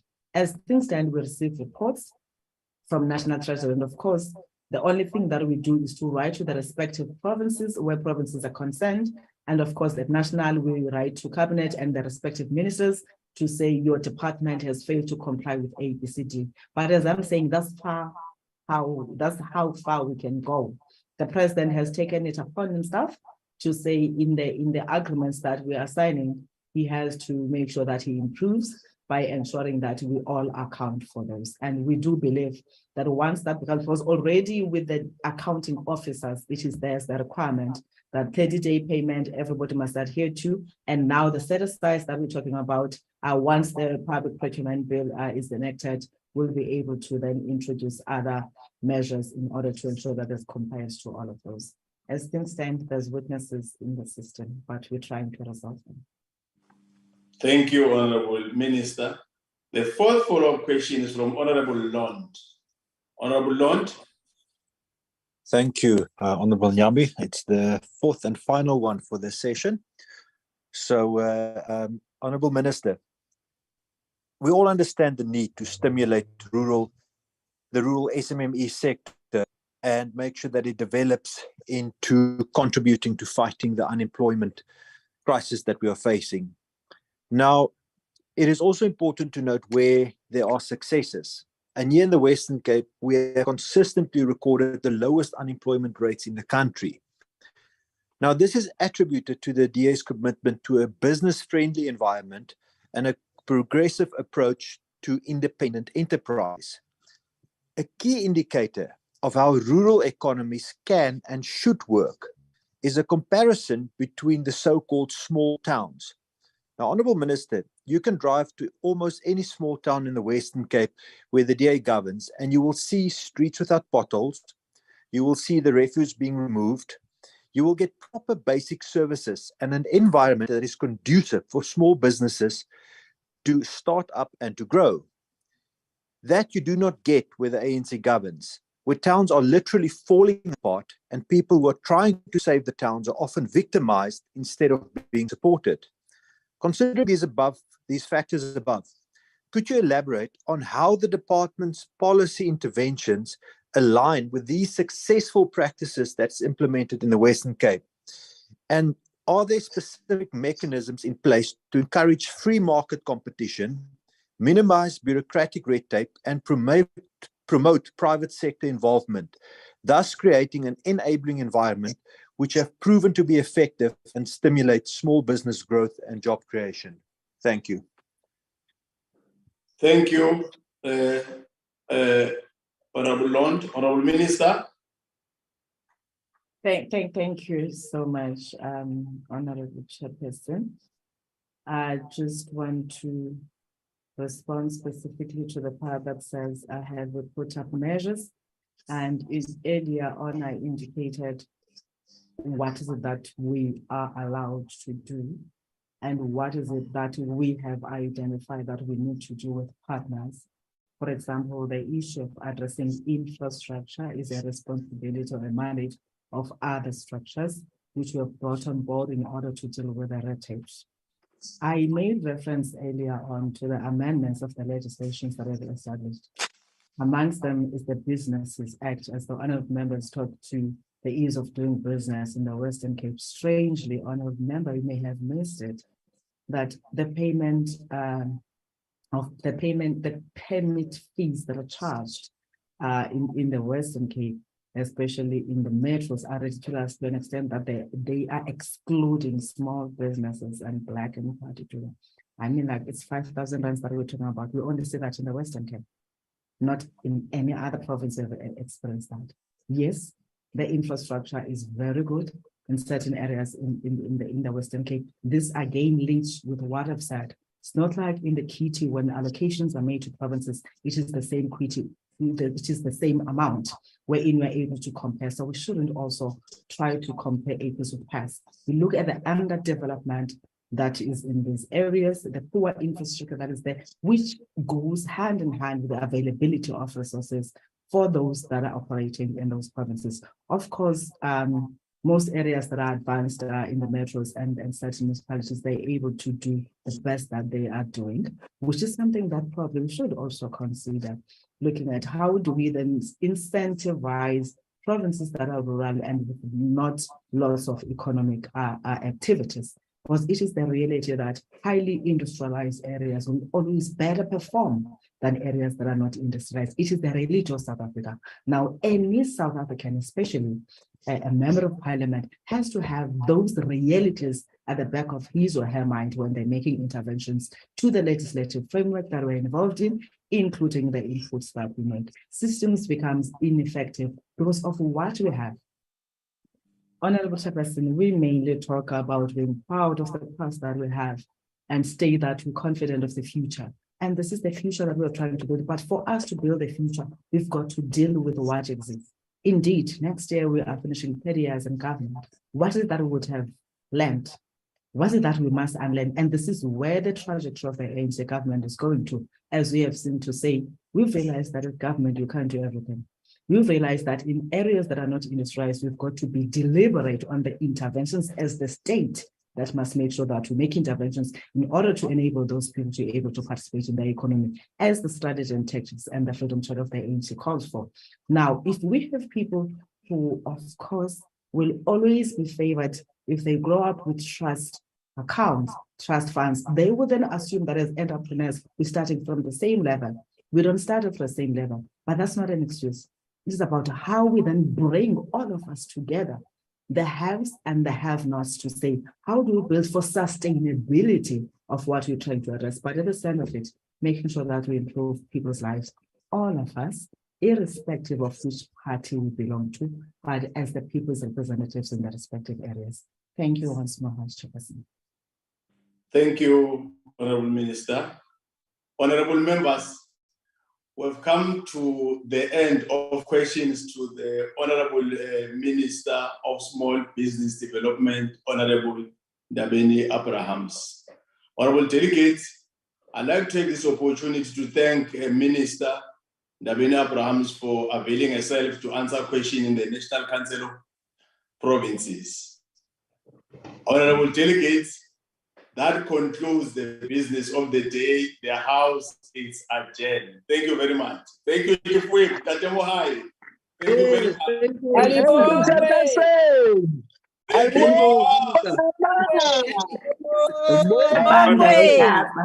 Job well done.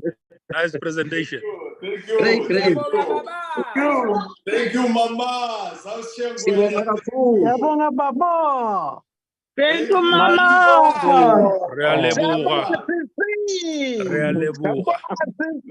Recording stopped. Minister, malibongwe. Tama lama Nkosikazi. Siyabonga sisi minister, siyabonga sweetheart. Ntombo. Go see. Thank you. Thank you, Baba. Thank you, Baba. Thank you, Mama. Thank you. Sabonana next in September. September, Mama. Yeah, Baba. Mama.